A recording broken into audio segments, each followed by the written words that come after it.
100 वर्ष पूर्व राष्ट्रीय स्वयंसेवक संघ की स्थापना ये कोई संयोग नहीं था। ये हजारों वर्षों से चली आ रही उस परंपरा का पुनरुत्थान था।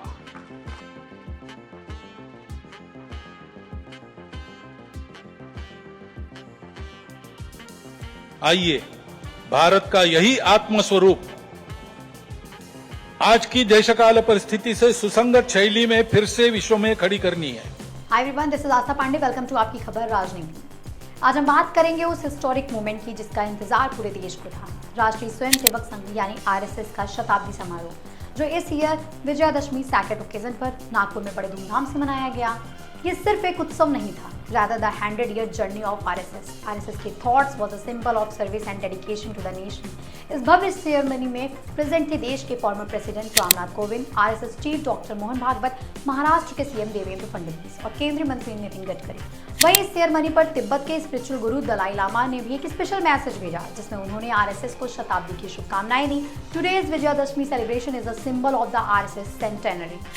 नागपुर की पावन भूमि डॉक्टर केशव बलिराम हेडगेवार और डॉक्टर भीमराव अंबेडकर जैसी ग्रेट पर्सनालिटीज की कर्मभूमि रही है।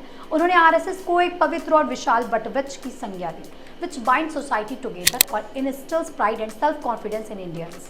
आरएसएस चीफ मोहन भागवत ने अपने स्पीच में कई इंपॉर्टेंट सब्जेक्ट पर खुलकर बात की। सबसे पहले उन्होंने देश की यूनिटी का एग्जाम्पल देते हुए प्रयागराज कुंभ और पहलगाम की आतंकी घटना का जिक्र किया।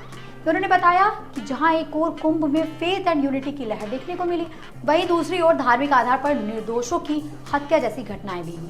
उन्होंने कहा, हमारे समाज में ऐसे कॉन्स्टिट्यूशनल एक्सट्रीमिस्ट तत्व मौजूद हैं जिनसे अलर्ट रहना काफी जरूरी है, लेकिन गवर्नमेंट की सख्त कार्यवाही और समाज की जागरूकता के चलते नक्सली विचारधारा का असर काफी कम हुआ है।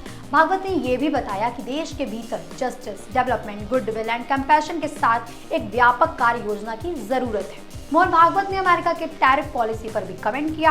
उन्होंने कहा, अमेरिका ने जो टैरिफ लगाए वो शायद उनके हित में रहे, लेकिन इसका असर पूरी दुनिया पर पड़ा है। भारत को सेल्फ सफिशिएंट बनना होगा। हमें कभी भी अपनी निर्भरता को मजबूरी नहीं बनने देना चाहिए। उन्होंने इंडिजिनस प्रोडक्ट्स के यूज को बढ़ावा देने पर बल दिया और कहा कि सेल्फ रिलायंस का कोई ऑप्शन नहीं है। He expressed concern over the recent violence in Nepal. उन्होंने कहा, असंतोष को हिंसात्मक आंदोलन के जरिए व्यक्त करना सही नहीं है। इससे समाज में पॉजिटिव बदलाव नहीं आता। ऐसे एनवायरनमेंट का फायदा विदेशी स्वार्थी ताकतें उठा सकती हैं। भागवत ने साफ किया कि नेबर कंट्रीज हमारे अपने हैं, इसलिए उनकी स्टेबिलिटी एंड पीस भारत के लिए भी इम्पोर्टेंट है। अपने स्पीच में मोहन भागवत ने कई ग्रेट सूल्स को रिमेंबर किया। उन्होंने कहा, ये वर्ष श्री गुरु तेग बहादुर जी के बलिदान का 350वां वर्ष है। उन्होंने अन्याय और सांप्रदायिक भेदभाव के खिलाफ समाज की रक्षा के लिए सर्वोच्च बलिदान दिया। उन्होंने महात्मा गांधी और लाल बहादुर शास्त्री को भी याद किया, जिनकी जयंती 2 अक्टूबर को होती है। उन्होंने कहा कि ये दोनों महान विभूतियां भक्ति और देश सेवा के प्रेरणा स्तंभ हैं। आरएसएस के इस सेरेमनी का मोटिव सिर्फ ग्लोरी ऑफ पास्ट सुनाना नहीं था, बल्कि आने वाले भारत का गाइडलाइन तय करना भी था। मोहन भागवत ने कहा, हमें आत्मनिर्भर भारत बनाना है, लेकिन साथ ही वैश्विक एकता के लिए भी जागरूक रहना है। हमारा भारत आत्मबल से भरपूर है, लेकिन किसी पर निर्भर ना हो, यही समय की मांग है। तो ये था आरएसएस का सेंटेनियल सेलिब्रेशन और विजयादशमी फेस्टिवल, जो भारत की values of patriotism, service and unity को डेडिकेट था। जहां एक और ये आयोजन संघ की 100 साल की यात्रा की झलक देता है, वहीं आने वाले भारत के डायरेक्शन एंड पर्सपेक्टिव्स को प्रेजेंट भी करता है। If you like this video, please like, share and don't forget to subscribe to the channel. What are your thoughts on RSS, this historic movement? Be sure to tell us in the comments below.